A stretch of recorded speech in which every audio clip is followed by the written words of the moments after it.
Hi havia una vegada un rei i una reina que vivien dins un castell amb la seva filla.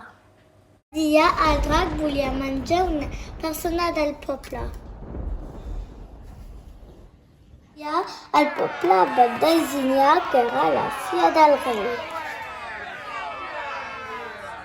El rei plorava perquè no volia que la seva filla sigui menjat per al drac. Quan el drac s'apropava de la princesa escolta un soroll. Ah, és un cavall que va me salvar amb un heroi que va matar el drac. I de la sang del drac apareix un roser de rosetes. I el cavaller Sant Jordi pren una rosa per el donar a la princesa. El cavaller Sant Jordi salva la princesa i la reporta al castell.